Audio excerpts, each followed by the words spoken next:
পঞ্চম শ্রেণীর শিক্ষার্থী বন্ধুদের জন্য 152 পৃষ্ঠার 4 নং প্রশ্নের সমাধান করব। 4 নং প্রশ্নে বলা হয়েছে নিচের সামান্তরিকের মতো সামান্তরিক খাতায় আঁকি। অর্থাৎ এখানে একটি সামান্তরিক আঁকা আছে, এই সামান্তরিকটার মতো করে আমাদের একটি সামান্তরিক আঁকতে হবে। এখন সামান্তরিকটা কিভাবে আঁকতে হবে তার বর্ণনা বইয়ে দেওয়া আছে। প্রথমে 1 নম্বরে বলা হয়েছে যে স্কেলের সাহায্যে 4 সেন্টিমিটার দৈর্ঘ্যের একটি রেখা আঁকি। তাহলে আমরা প্রথমত স্কেলের সাহায্যে 4 সেন্টিমিটার দৈর্ঘ্যের একটা রেখা এঁকে নিলাম। এই যে 4 সেন্টিমিটার দৈর্ঘ্যের একটা রেখা আঁকলাম। এবার 2 নম্বরে বলেছে চাঁদা ব্যবহার করে 60 ডিগ্রি কোণ আঁকি। এই যে চাঁদাটা ব্যবহার করে আমাদের 60 ডিগ্রি কোণ আঁকতে হবে। এই যে চাঁদার মধ্যবিন্দুটাই এটা আমরা এই রেখার এখানে বসাবো, বসিয়ে এই যে শূন্য দাগ বরাবর এই দাগটার সাথে মেলাবো। মেলানোর পরে আমাদের 60 ডিগ্রি কোণ আঁকতে বলা হয়েছে। এখান থেকে আমরা 60 কোথায় আছে এটা খুঁজে বের করব। এই যে এখানে 60 আছে, তাহলে এখানে একটা বিন্দু দিব। এবার আমরা এটা যোগ করে দিব।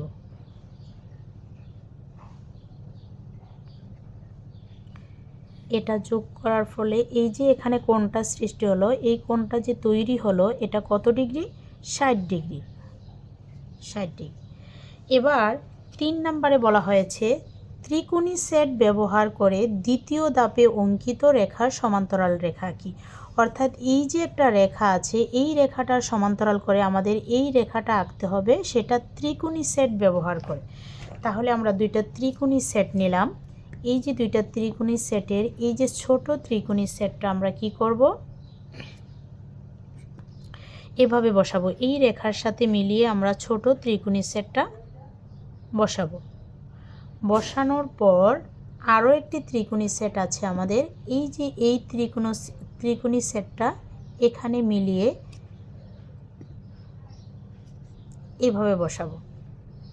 দুইটা ত্রিকোণী সেট বসানোর পর আমরা এই যে নিচের ত্রিকোণী সেটটা আস্তে আস্তে করে নিচে নামিয়ে আনব।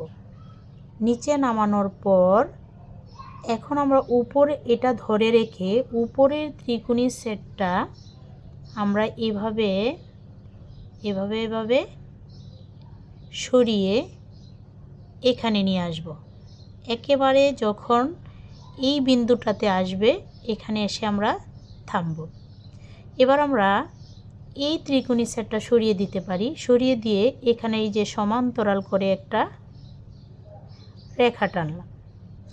টানার পর এবার বলা হয়েছে যে দ্বিতীয় ও তৃতীয় ধাপে অঙ্কিত রেখাদ্বয়ে 3 সেন্টিমিটার চিহ্নিত করি।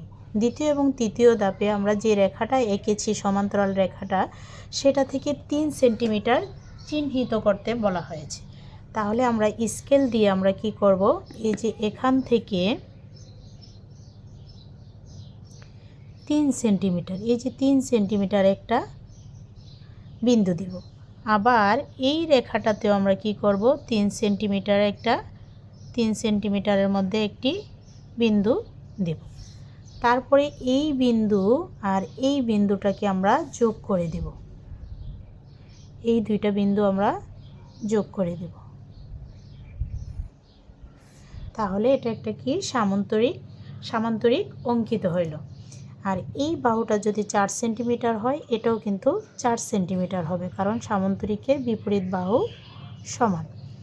আর এটা আমরা কত সেন্টিমিটার চিহ্নিত করেছিলাম, এঁকেছিলাম 3 সেন্টিমিটার। তাহলে এটা যদি 3 সেন্টিমিটার হয়, এই বাহুটাও 3 সেন্টিমিটার।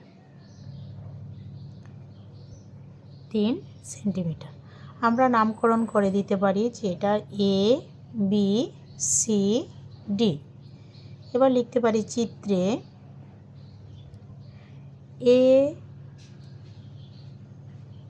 বি, সি, ডি একটি সামান্তরিক।